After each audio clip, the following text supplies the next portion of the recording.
नमस्कार दोस्तों, स्वागत है आप सभी का आपके अपने YouTube चैनल कुंज क्लासेस में, जहां आप पाएंगे UGC net, JRF, MP set और अन्य प्रतियोगी परीक्षाओं की तैयारी के लिए उत्तम सामग्री और फ्री क्लासेस। अगर आप अपनी तैयारी को नेक्स्ट लेवल पर ले जाना चाहते हैं तो इस चैनल को अभी सब्सक्राइब करें।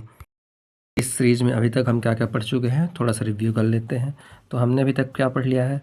शिक्षण की अवधारणाएं, उद्देश्य, शिक्षण का स्तर, विशेषता और मूल अपेक्षाओं को पढ़ लिया है। शिक्षार्थी की विशेषताएं, प्रमुख रूप से किशोर वयस्क शिक्षार्थी की अपेक्षाएं, इनको पढ़ लिया है। ठीक है। शिक्षक प्रभावक तत्व, शिक्षक सहायक सामग्री, संस्थागत सुविधाएं, शैक्षिक वातावरण, इसको पढ़ लिया है। आज हम पढ़ने वाले हैं उच्च अधिगम संस्थाओं में शिक्षण की पद्धति। ठीक है। उसमें पहला पढ़ेंगे अध्यापक केंद्रित बनाम शिक्षार्थी केंद्रित पद्धति, और दूसरा पढ़ेंगे ऑनलाइन बनाम ऑफलाइन पद्धतियाँ।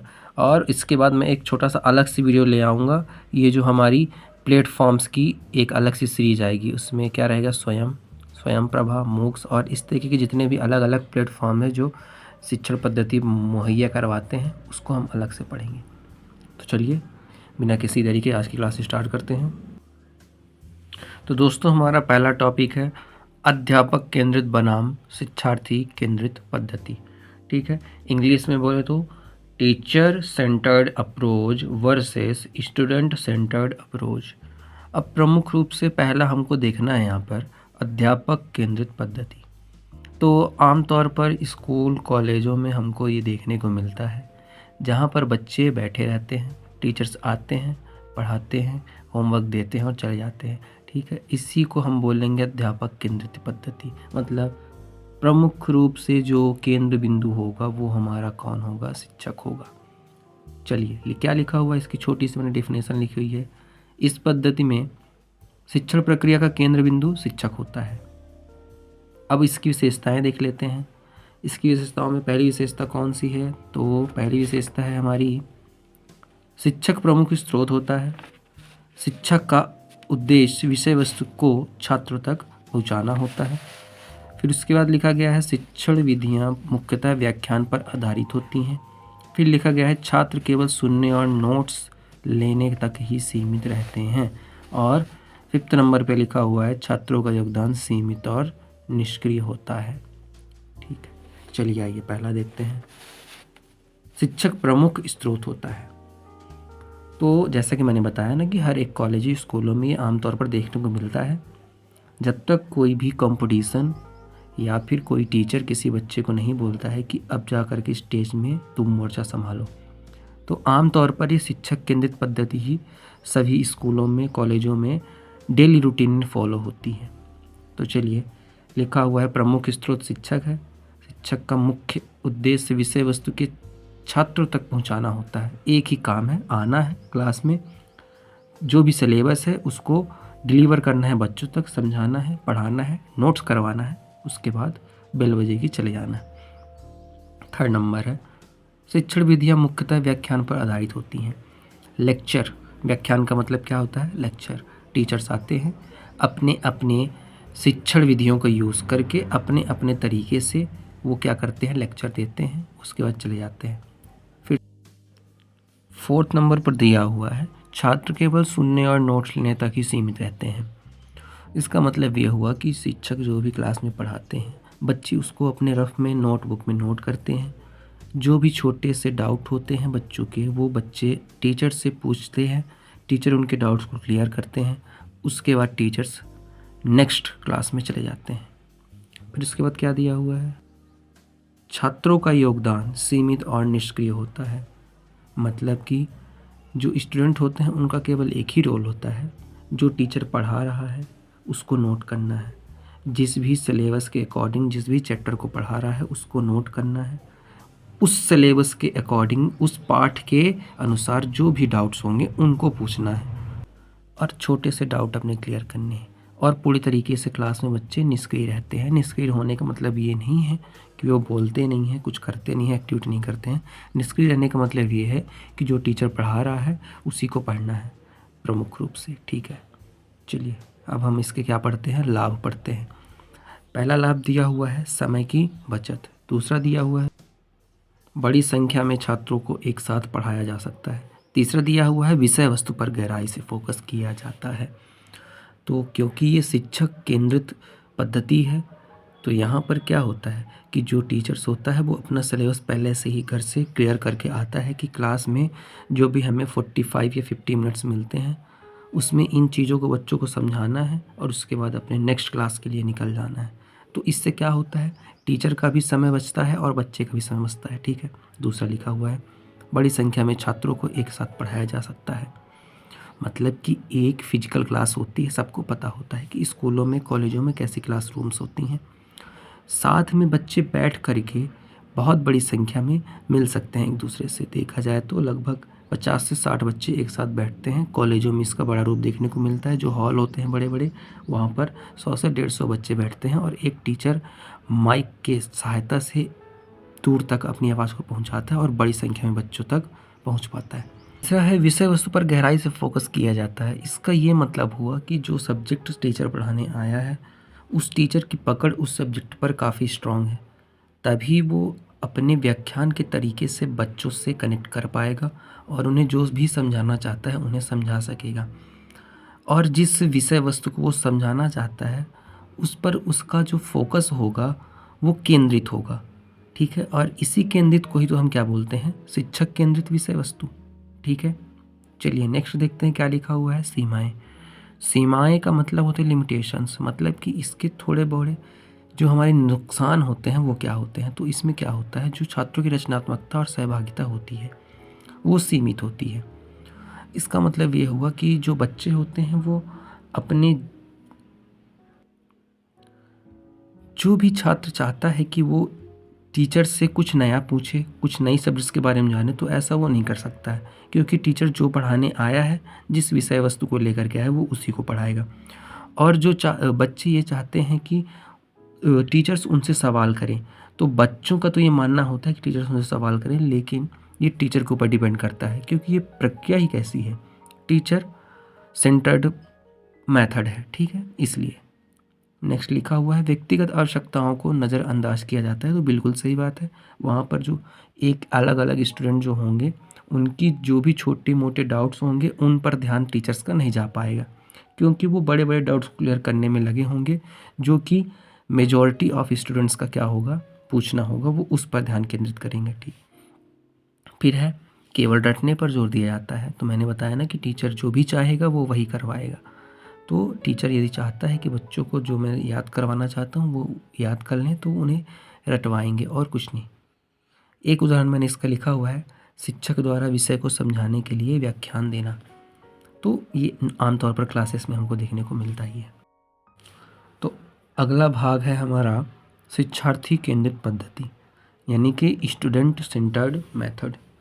इस प्रक्रिया में हाँ, इसको ज़्यादा थोड़ा ध्यान से पढ़िएगा क्योंकि ये बहुत ही कम पढ़ाया जाता है और ये बहुत ही कम देखने को मिलता है क्योंकि ये हम अपने द्वारा एक्सपीरियंस कर रहे होते हैं, तो इसके बारे में व्याख्यान कर पाना हमारे लिए थोड़ा सा मुश्किल होता है।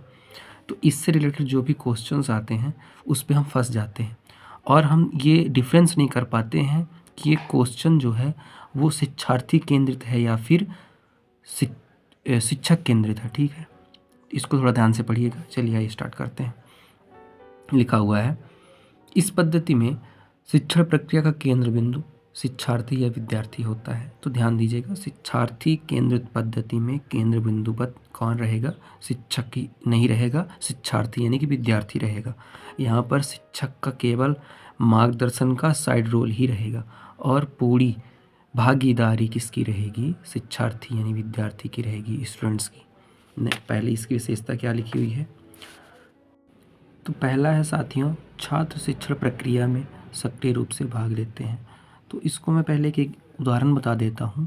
आप इमेजिन कर लीजिएगा कि मान लीजिए किसी दिन स्कूल में क्या हो रहा है कि जो टीचर्स हैं वो अपसेंट हैं, तो जो हायर क्लासेस यानी कि जो 11th-12th के जो स्टूडेंट्स होते हैं उनको जिम्मेवारी दी जाती है कि आप अपने लोअर क्लासेस यानी कि जो 5th, 6th, 7th, 8th यहाँ पर जा कर के थोड़ा सा क्लास मैनेज कर लीजिए। ऐसी स्थिति में ये जो शिक्षण प्रक्रिया है उसका यूज़ होगा।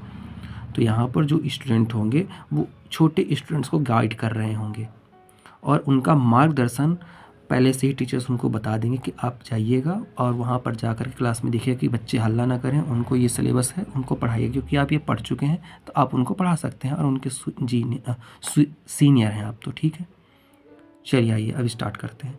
तो पूरे तरीके से जो एक्टिविज़म है वो किसके पास रहेगा? छात्रों के पास रहेगा, ठीक है। चलिए नेक्स्ट लिखा हुआ है, शिक्षक एक मार्गदर्शन और सहायक की भूमिका निभाता है। कभी कभी ऐसा भी होता है कि कोई टीचर्स किसी स्टूडेंट से बोल सकता है कि जाइए इस टॉपिक को समझाइए, मैंने कल आपको समझाया था। इस दशा में जो भी शिक्षार्थी होता है वो जाता है और जो भी शिक्षक के द्वारा पिछले दिनों समझाया गया था उसी टॉपिक को दोबारा समझाया जाता है। तो शिक्षक उनको गाइड कर देते हैं, वो जा कर के वहाँ पर एक्सप्लेनेशन देते हैं, ठीक है। 3rd नंबर पर लिखा हुआ है, छात्रों के अनुभव और रुचि क्षमताओं पर ध्यान केंद्रित किया जाता है। मतलब जो छात्र होते हैं वो दूसरे छात्रों की बेचैनी और उनकी रुचि और उनकी क्षमता को जानते हैं, क्योंकि वो उन्हीं के फ्रेंड होते हैं, उन्हीं का फ्रेंड ग्रुप होता है, तो वो जानते हैं कि इनको क्या चाहिए। वो उसी के अकॉर्डिंग क्या करते हैं, पढ़ाने की कोशिश करते हैं। वो अच्छे से पढ़ा पाते हैं नहीं पढ़ा पाते हैं डजेंट मैटर, पर वो पढ़ाने की कोशिश करते हैं और उनका पूरा ध्यान अपने उन्हीं कमज़ोर स्टूडेंट्स या फिर अपने जो सहायक स्टूडेंट्स होते हैं उनके ग्रुप के, वो उनके अकॉर्डिंग ही लेक्चर को डिलीवर करते हैं। चलिए 4th नंबर पर लिखा हुआ है साथियों, शिक्षण विधियाँ संवादात्मक और व्यवहारिक होती हैं। तो मतलब जो छात्र होते हैं वो छात्रों को ही पढ़ा रहे होते हैं, तो छात्र और छात्र का जो व्यवहार होता है वो काफ़ी सरल होता है। वो एक दूसरे की ज़रूरतों को पहचान रहे होते हैं, इसलिए जो विद्यार्थी पढ़ा रहा होता है तो उसके साथ कोऑर्डिनेट करना अदर स्टूडेंट्स के लिए बहुत ही आसान हो जाता है, ठीक है। उनके बीच जो झिझक होती है वो भी दूर हो जाती है, जो भी डर होता है वो भी दूर हो रहता है, ठीक है। और संवादात्मक का मतलब हुआ कि ये एक दूसरे से जो बातें कर रहे होते हैं और दोनों में जो वाद विवाद होता है वो काफ़ी स्ट्रॉन्ग हो जाता है, ठीक है। तो इससे जो डिलीवरी होती है नॉलेज की वो उत्तम और उत्कृष्ट तरीके से हो पाती है। चलिए आइए हम लाभ पढ़ते हैं। तो शिक्षार्थी केंद्रित पद्धति के क्या क्या लाभ हैं? पहला लिखा हुआ है, छात्रों की रचनात्मकता और आलोचनात्मक सोच को प्रोत्साहन मिलता है। तो 2 पॉइंट्स हैं, 2 वर्ड्स यहाँ पर हैं, रचनात्मकता, आलोचनात्मक। रचनात्मकता तो मैंने बताया हुआ है कि नई नई चीज़ों को एक्सप्लोर करना। दूसरा दिखा है आलोचनात्मक सोच, तो यहाँ पर जो क्रिटिसिज्म है वो काफ़ी भव्य तरीके से सामने आता है। जो और स्टूडेंट्स होते हैं उनको पता होता है कि ये जो बोल रहा है वो हमारा साथी ही है, तो वो उसकी आलोचना बेझिझक होकर के कर सकते हैं। वो बोल सकते हैं कि नहीं मुझे समझ में नहीं आया, आपका पढ़ाने का तरीका थोड़ा सा कैजुअल नहीं है, आप इस तरीके से मत पढ़ाइए, थोड़ा सा चेंज करिए। ये सारी जो बातें हैं वो उनको बोल पाते हैं। दूसरा आलोचनात्मकता सोच का ये मतलब होता है, ये बोल सकते हैं कि यदि 2 स्टूडेंट्स पढ़ा के गए हैं तो वो बोल सकते हैं कि जो पहले स्टूडेंट आया था वो काफ़ी अच्छा पढ़ाया है, जो दूसरा स्टूडेंट आया वो कम अच्छा पढ़ाया है। मतलब कि उन्होंने अच्छे से सिलेबस को कवर किया है और इन्होंने कोई कुछ पॉइंट्स छोड़ दिए हैं, तो ये सामने एक दूसरे की बातें हो जाती हैं। तो क्योंकि ये लोग एक दूसरे व्यवहारिक तौर पर जुड़े होते हैं तो इन सारी बातों को अच्छे से डिलीवर कर पाते हैं। दूसरा है, अधिगम को अधिक रोचक और व्यवहारिक बनाया जाता है। तो इसको मैंने पहले भी समझाया हुआ है। अधिगम का मतलब ये होता है कि पढ़ाई के अलावा जहाँ जहाँ से नॉलेज मिल सकती है वो सारा एरिया, तो ये एक दूसरे से जुड़े होते हैं, तो ये केवल पढ़ाई के अलावा भी बहुत सारी बातें करते हैं, क्योंकि आपस में दोस्त हैं, बातें करेंगे ही, ठीक है। हम लोग भी करते थे तो ये भी करेंगे। चलिए नेक्स्ट लिखा हुआ है, व्यक्तिगत आवश्यकताओं को ध्यान में रखा जाता है। हाँ, मैंने यही तो बताया ऊपर कि ये लोग एक दूसरे की जो पॉइंट्स होते हैं उसको समझते हैं कि कौन से पॉइंट्स पर मेरा फ्रेंड कहाँ पर वीक है, तो उसको ये आराम से समझा सकते हैं। और उनको पता होता है क्योंकि ये भी कभी ना कभी उस फील्ड से गुजर के आए हैं और उनके साथ बैठते हैं, तो उनके बीच में डिस्कशन होता ही रहता है कि मेरा ये वाला पोर्शन कमज़ोर है और ये वाला स्ट्रॉन्ग है, ठीक है। सीमाएं, लिमिटेशंस पढ़ लेते हैं। क्या है? समय अधिक लगता है, बिल्कुल अधिक लगेगा, क्योंकि जो शिक्षार्थी पढ़ाने के लिए आएगा उसके पास कोई भी एक्सपीरियंस नहीं रहता, वो खुद पढ़ता हुआ एक स्टूडेंट है, और यदि वो पढ़ाने जाएगा तो उसके पास बहुत से सवालों के जवाब नहीं होंगे, तो उसको समझाने में बहुत ज़्यादा समय जा सकता है।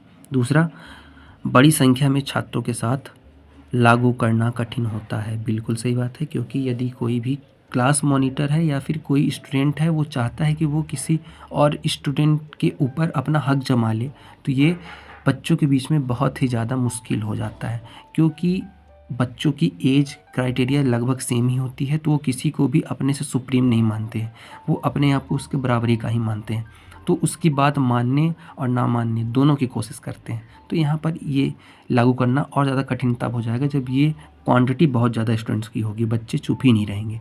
ठीक है, ये आमतौर पर हम सब ने महसूस किया हुआ है। थर्ड नंबर पर है शिक्षक को अधिक तैयारी करना पड़ता है।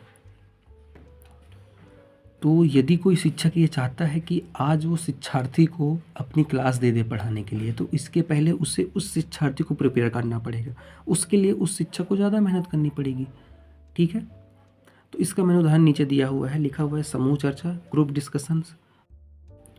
उदाहरण में हम परियोजना कार्य देख लेते हैं। तो उसमें परियोजना कार्य में प्रमुख रूप से क्या दिया था, उन्हें एक प्रोजेक्ट दिया जाता है। मैं एक उदाहरण लेता हूं, जैसे कि मान लीजिए उसको दे दिया गया है कि आप प्लास्टिक प्रदूषण और उसके समाधान को खोजिए, तो ये एक उसको प्रोजेक्ट दे दिया गया है बच्चे को, तो उस पर वो अध्ययन करेगा गहराई से। ठीक है, और मान लीजिए कोई और दूसरा दे दिया गया कि मान लो स्थानीय इतिहास है तुम्हारा, उस पर अध्ययन कीजिए, तो ये हो गया प्रोजेक्ट वर्क, तो उस पर वो अपना खुद का पूरा दिमाग लगा करके अपना काम करेगा। ठीक है, तो ये शिक्षार्थी अध्ययन पद्धति का क्या हो जाएगा, एक उदाहरण हो जाएगा। एक और उदाहरण दिया हुआ है समस्या आधारित अधिगम, तो इसे हम क्या बोल सकते हैं, प्रॉब्लम बेस्ड लर्निंग बोलते हैं इसको। मतलब कि जो प्रॉब्लम्स होती हैं, जो ये तत्कालीन प्रॉब्लम्स होती हैं, उनके लिए जो उनको मान लीजिए जल संकट दे दिया गया, ठीक है, शहर में जनसंख्या बढ़ने की समस्या का समाधान करने के लिए दिया गया है, तो ये उनको प्रॉब्लम्स बताई गई हैं और बोला गया है कि इनका समस्या समाधान खोजिए, तो ये होता है। तो दोस्तों हमारा नेक्स्ट टॉपिक है ऑफलाइन वर्सेस ऑनलाइन पद्धतियाँ। इसको मैं थोड़ा सा ऊपर समझाऊंगा, क्योंकि हम इसके बारे में बहुत ज़्यादा पढ़ चुके हैं। अभी आप लोग ऑनलाइन ही पढ़ रहे हैं और ऑफलाइन हम पढ़ के आ चुके हैं, तो इसकी विशेषताएं, लाभ और समस्याएं, इसको हम देख लेंगे। ठीक है, चलिए आइए देखते हैं क्या लिखा हुआ है। यह पारंपरिक शिक्षण पद्धति है। पहला हम पढ़ रहे हैं ऑफलाइन शिक्षण पद्धति, ठीक है, उसे हम पढ़ रहे हैं। क्या लिखा है, यह पारंपरिक शिक्षण पद्धति है जिसमें शिक्षक और छात्र शारीरिक रूप से एक स्थान पर उपस्थित होते हैं। तो फिजिकल क्लास होती है, मतलब वर्चुअल नहीं है। क्लास में हम लोग एक दूसरे के सामने उपस्थित हैं। जो भी पनिशमेंट होती है तो आप सब जानते ही हैं, टीचर हमें डंडे से मारते हैं या फिर हमें मुर्गा बना देते हैं या क्लास के बाहर निकाल देते हैं या थप्पड़ मारते हैं, तो ये सारे फिजिकल एक्टिविटीज़ होती हैं। तो ये तभी पॉसिबल है जब हम ऑफलाइन क्लासेस में पढ़ रहे होते हैं। ठीक है, और ऐसा ही हमारे इतिहास में पारंपरिक तरीके से प्राचीन इतिहास में पढ़ाते हुए चले आ रहे हैं और उसी को फॉलो किया जाता है। चलिए आइए इसकी विशेषताएं देखते हैं। लिखा हुआ है शिक्षक और छात्रों के बीच सीधा संवाद। तो सीधा संवाद पॉसिबल इसलिए है कि 1 to 1 से मिलना पॉसिबल होता है। एक बच्चों को शिक्षक चाहे तो खड़ा करके उससे सवाल जवाब कर सकता है, क्योंकि वो सामने बैठा हुआ है, तो उसकी क्लास की एक्टिविटीज़ भी नोट की जाती हैं। साथ ही साथ जो वो बता रहा होता है उस पर ध्यान जाता है और ये पता चल जाता है कि बच्चा कितना कैच कर पा रहा है। दूसरा दिया है शारीरिक कक्षा का उपयोग, फिजिकल क्लास जो मैंने बताया है। थर्ड नंबर पर है चर्चा, व्याख्यान, प्रायोगिक कार्य आदि। तो व्यापक तरीके से जो चर्चा होती है, डिस्कशन होता है, वो हो पाना पॉसिबल होता है। दूसरा दिया गया है कि व्याख्यान जो लेक्चर होता है वो तो देते ही हैं टीचर्स, और प्रायोगिक कार्य मतलब कि जो हमारे प्रायोगिक या फिर जो प्रोजेक्ट वर्क होते हैं वो हम जो बच्चे होते हैं उनको 1 to 1 डिलीवर कर पाते हैं, और उन्हें पर्टिकुलर उनके जो भी डाउट्स होते हैं प्रायोगिक कार्य में, किस तरीके से रिपोर्ट तैयार करनी है, परिणाम देने हैं, तो ये बच्चों को हम उनके एक प्रायोगिक कार्य के अकॉर्डिंग बता देते हैं। ठीक है, 4th नंबर पे लिखा हुआ है व्यक्तिगत ध्यान देना अधिक संभव है। तो बिल्कुल सही बात है, जैसा सीधा संवाद होता है वैसे ही व्यक्तिगत ध्यान देना भी अधिक संभव होता है। किसी भी बच्चे को खड़ा कर दिया जाएगा और उससे पूछा जाएगा, और जो भी उससे बन रहा होगा नहीं बन रहा होगा वो सब नोटिस कर लिया जाएगा। चलिए लाभ पढ़ लेते हैं। बेहतर संवाद और सहभागिता। तो जो बेहतर संवाद है मतलब कि इफ़ेक्टिव कम्युनिकेशन, वो 1 to 1 स्टूडेंट्स के द्वारा स्थापित करना पॉसिबल होता है। और साथ ही साथ बच्चा क्लास में कितना इंटरेक्ट कर पा रहा है, सहभागिता उसकी कैसी है, पार्टिसिपेंटी मतलब कि जो समझाया जा रहा है वो बच्चे कैप्चर कर पा रहे हैं कि नहीं, इसको भी पकड़ पाना बहुत ही आसान होता है, ये फ़ायदा है। दूसरा है, यहाँ पर 2 वर्ड्स हैं, पहला है भावात्मक, दूसरा है सामाजिक आवश्यकता। तो जो छात्र होते हैं वो सभी का बैकग्राउंड एक जैसा नहीं होता है, कोई बच्चे गरीब होते हैं, कोई अमीर होते हैं, कोई उच्च जाति के होते हैं तो कोई निम्न जाति के होते हैं। तो इन सब की भावनाओं का स्तर अलग अलग होता है। टीचर्स इन बातों को समझते हैं। तो जो भी ऐसी टॉपिक्स होते हैं जिसमें किसी बच्चे की भावना आहत होने वाली हो तो टीचर्स उस पर डिस्कशन नहीं करते हैं, उसको इग्नोर कर देते हैं। और ये इग्नोर इसलिए करते हैं क्योंकि वो बच्चा अभी मैच्योर नहीं है, उसके दिमाग पर कुछ गलत प्रभाव पड़ सकता है। दूसरा दिया गया है सामाजिक आवश्यकता। तो उस बच्चे की क्या आवश्यकता है उसके अकॉर्डिंग उन्हें समझा सकते हैं। उस बच्चे की वर्तमान में उसके परिवार की क्या पोजीशन है उसके लिए बच्चे को अवेयर कर सकते हैं। और ये बच्चे को देख करके पता चल ही जाता है कि उसका बैकग्राउंड कैसा होगा, उसके बोलने के तरीके से, उसके कपड़े पहनने के तरीके से और उसके आव भाव से पता चल ही जाता है। ठीक है, तो टीचर्स इन सभी चीज़ों को मायने रख के, क्योंकि सभी बच्चे नज़रों के सामने हैं तो सबका वेशभूषा के साथ साथ कम्युनिकेशन सब कुछ टीचर्स को दिख रहा होता है, तो मैनेज करना बहुत ही आसान हो जाता है।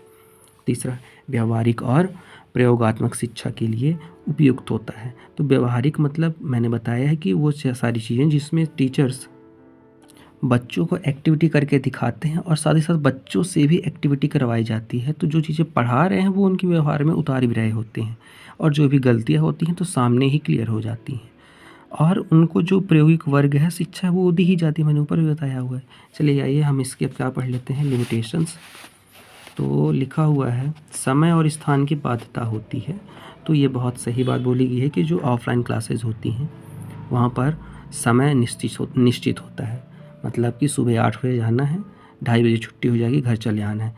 और इन सब के बीच में भी जो हमारी पीरियड्स होती हैं उनका टाइम भी निर्धारित होता है, उनकी सब्जेक्ट्स भी निर्धारित होती हैं, उनके द्वारा सिलेबस को समझाने के लिए दिया गया समय भी निर्धारित होता है। मतलब कि वही 45 से 50 मिनट की जो क्लास होती है उसी में समझाना है और सभी बच्चों को स्कूल में आना है, तभी वो क्या कर पाएंगे, शिक्षा ले पाएंगे। ठीक है, यदि वो घर में रहेंगे तो वो कैसे शिक्षा ले पाएंगे, क्योंकि ये तो ऑफलाइन है। ठीक है, नेक्स्ट लिखा हुआ है संसाधनों और शिक्षकों की सीमित उपलब्धता। तो जो संसाधन होते हैं और जो शिक्षक होते हैं इन दोनों की सीमित उपलब्धता स्कूल और कॉलेजों में होती है, पर्याप्त नहीं होते हैं। मतलब कि जिस अभी हम ऑनलाइन के ज़माने में जी रहे हैं तो यहाँ पर एक सब्जेक्ट्स की हमको यूट्यूब में हज़ारों टीचर मिल जाएंगे। ठीक है, लेकिन जो स्कूल में होते हैं वो लिमिटेड होते हैं, 1 या 2 ही शिक्षकों के, और उन्हीं के द्वारा बच्चों को शिक्षण प्रदान किया जाएगा। बच्चों को समझ में आए या ना आए बच्चों को उन्हीं से पढ़ना होता है। ठीक है, और लिखा हुआ है आपातकाल जैसे महामारी, जैसे अभी तो जैसे कोविड-19 हुआ तो सभी स्कूलें, कॉलेजें और भी शिक्षण संस्थान सभी बंद हो गए थे। तो ये सीमाएं हैं इसकी, ये कमियां होती हैं हमारे ऑफलाइन क्लासेस में। चलिए मैंने इसका अन्य विशेषताएँ थोड़ी सी लिखी हुई हैं, मैं इसको पढ़ देता हूँ, समझ लीजिएगा। जो संसाधन होते हैं उनमें क्या क्या प्रमुख रूप से संसाधन होते हैं, जैसे पुस्तकें हो गई, कक्षाएँ होंगी, फिजिकल कक्षाएँ, प्रयोगशालाएँ, फिजिकल लेबोरेटरीज। ठीक है, फिर दूसरा लिखा है ऑफलाइन शिक्षण में शिक्षक छात्र का प्रत्यक्ष संपर्क होता रहता है, 1 to 1 कनेक्शन बच्चों से होता ही रहता है, सामने बच्चे होते हैं। ठीक है, उनकी कमी और अच्छाइयाँ शिक्षक नोट करते रहते हैं। तीसरा है उच्च इंफ्रास्ट्रक्चर और उच्च लागत पर निर्भर करता है। बहुत ही बेसिक लेकिन बहुत ही इम्पॉर्टेंट टॉपिक। क्या लिखा गया है, उच्च इंफ्रास्ट्रक्चर मतलब कि एक भारी भरकम हमें कंस्ट्रक्शन का काम करवा करके स्कूल या कोचिंग के लिए क्या करवाना पड़ेगा, बिल्डिंग तैयार करनी पड़ेगी ताकि हम बड़ी संख्या में बच्चों को वहाँ पर क्रेडिट करके शिक्षा दे सकें। और उसमें एक बहुत बड़ा खर्चा भी लगता है, पैसे भी लगते हैं। तो ये सभी के बस की बात या आम इंसान के बस की बात नहीं होती है। ठीक है, अब दिखा गया है जैसे नीचे लिखा है, मैंने उदाहरण लिखे हैं इसके, विद्यालय, कोचिंग संस्थान, विश्वविद्यालय, कॉलेज। चलिए आइए अब हम क्या पढ़ते हैं, ऑनलाइन शिक्षण पद्धति। तो इसको हम एकदम रैपिड फायर की तरह ख़त्म करेंगे। ठीक है, क्योंकि ये हम हमेशा पढ़ते आए हैं तो इसको बहुत डिटेल करने की ज़रूरत नहीं है। क्या लिखा गया है, यह शिक्षण पद्धति को डिजिटल उपकरणों और इंटरनेट के माध्यम से संचालित किया जाता है। विशेषताएं क्या लिखी गई हैं इसके, जैसे वर्चुअल कक्षाएं, मतलब कि आभासी कक्षाएं ली जाएंगी। टीचर्स किसी दूसरे स्थान पर हो सकता है और बच्चा किसी दूसरे स्थान पर मोबाइल के द्वारा किसी भी एप्लीकेशन का यूज़ करके टीचर पढ़ा सकते हैं, बच्चे उसको पढ़ सकते हैं। ई लर्निंग प्लेटफॉर्म जैसे स्वयं प्रभा, मूक्स, इन सभी को क्या करना होगा, मैंने इसके लिए अलग से एक सेपरेट वीडियो बनाया हुआ है, वहाँ पर आप इसको देख लीजिएगा। ये सभी क्या है, इलेक्ट्रॉनिक्स लर्निंग के प्लेटफॉर्म होते हैं, ठीक है, ई लर्निंग प्लेटफॉर्म होते हैं जहाँ पर टीचर्स क्या होते हैं अपने द्वारा कोर्सेज प्रोवाइड करते हैं बच्चों के लिए, या फिर कोई बड़ी बड़ी संस्थान जो होती हैं वो कोर्सेज प्रोवाइड करती हैं और बच्चा किसी दूसरे राज्य दूसरे देश से बैठ करके उन सभी कोर्सेज को परचेस कर रहा होता है, जो भी निश्चित निर्धारित भुगतान राशि होती है उसको प्रदान करके, ठीक है। लिखा है ऑडियो विजुअल सामग्री का उपयोग, मतलब जैसे मैं ही कर रहा हूँ, वीडियो उपलब्ध करवा रहा हूँ आपको और ऑडियो में बोल रहा हूँ तो आपके तक मेरी आवाज़ पहुँच रही है। कहीं से भी और कहीं भी सीखने की सुविधा होती है, मतलब चाहे दिन हो चाहे रात हो, मैं एक क्लास अपलोड कर दूँगा तो आप कहीं से भी और कभी भी किसी भी समय, रात को 12 बजे, 2 बजे, सुबह 5 बजे, दोपहर के 12 बजे, कभी भी आप इसको देख सकते हैं। इसके लाभ क्या क्या हैं साथियों, लिखा गया है समय और स्थान की बाध्यता समाप्त, मतलब कि कहीं पर भी आप बैठ कर के आराम से पढ़ सकते हैं। बड़ी संख्या में छात्रों तक पहुंच होती है, मतलब कि मैं एक क्लास यहाँ पर डालूंगा तो हो सकता है कि 400, 500, 1000 लोग एक साथ बैठ कर के इसको देख सकेंगे। स्व अध्ययन और आत्मनिर्भरता को प्रोत्साहन मिलता है। चूँकि स्थान की बाध्यता समाप्त हो जाती है तो बच्चे कहीं से भी शिक्षण प्राप्त कर सकते हैं, तो वो क्या होते रहते हैं, अपना काम भी करते रहते हैं, आत्मनिर्भर भी हो रहे हैं, ठीक है, और साथ ही साथ उनका जो सेल्फ स्टडी है, स्व अध्ययन है, वो भी चलता रहता है, इसका फ़ायदा हो गया। 4th नंबर पे विभिन्न प्रकार की सामग्री जैसे वीडियो, PDF, क्विज, इन सबको उपलब्ध कराना पॉसिबल होता है, ठीक है। इसकी सीमाएं क्या क्या हैं देख लेते हैं हम। सीमाओं में लिखा गया है साथियों, इंटरनेट और तकनीकी उपकरणों पर निर्भरता है। एकदम सिंपल सी बात है, यदि इंटरनेट नहीं है और लाइट नहीं है तो मैं वीडियो नहीं बना पाऊँगा, क्योंकि इंटरनेट के बिना मैं आप तक इसको पहुँचा ही नहीं पाऊँगा, और यदि लाइट की प्रॉपर व्यवस्था नहीं है तो अंधेरे में नहीं पढ़ा पाऊँगा, ठीक है। नेक्स्ट लिखा हुआ है, छात्रों और शिक्षकों के बीच सीधा संपर्क सीमित हो जाता है, मतलब कि मैं आपको 1-to-1 कनेक्शन करके आपके 1-to-1 डाउट्स क्लियर नहीं कर पाऊँगा, ठीक है, पर जितने भी डाउट्स होंगे आप उसको कमेंट सेक्शन में छोड़ दीजिएगा, मैं उसको कवर करने की पूरी कोशिश करूँगा। चलिए नेक्स्ट लिखा हुआ है, तकनीकी समस्याएं और ध्यान केंद्रित करने में कठिनाई होती है। तो जो वर्चुअल क्लासेस होती हैं, जैसे जूम में क्लासेस हो गई, तो वहाँ पर क्या कर पाना कि एक एक बच्चे से कनेक्ट कर पाना टीचर्स के लिए पॉसिबल नहीं होता है। किसी एक बच्चे का डाउट लेकर के उसको समझा पाना पॉसिबल नहीं होता, क्योंकि कमेंट सेक्शन में धड़ाधड़ बच्चे डाउट्स अपने पूछ रहे होते हैं, तो किसी एक बच्चे के डाउट्स को पढ़ पाना पॉसिबल नहीं होता है। तो आज की क्लास यहीं पर समाप्त करते हैं साथियों, आप सभी लोग नोट्स बनाते रहिएगा। अब हम अपने नेक्स्ट सेशन में मिलेंगे, जहाँ पर मैं आपको क्या पढ़ाऊँगा, स्वयं प्रभा और मूक्स की जो ई लर्निंग प्लेटफॉर्म है इनके बारे में इंट्रोडक्शन आपको दूंगा, ठीक है। तो यदि आपको वीडियो अच्छा लगा होगा तो आप सब्सक्राइब और लाइक और अपने डाउट्स कमेंट सेक्शन में ज़रूर पूछिएगा। चलिए, धन्यवाद।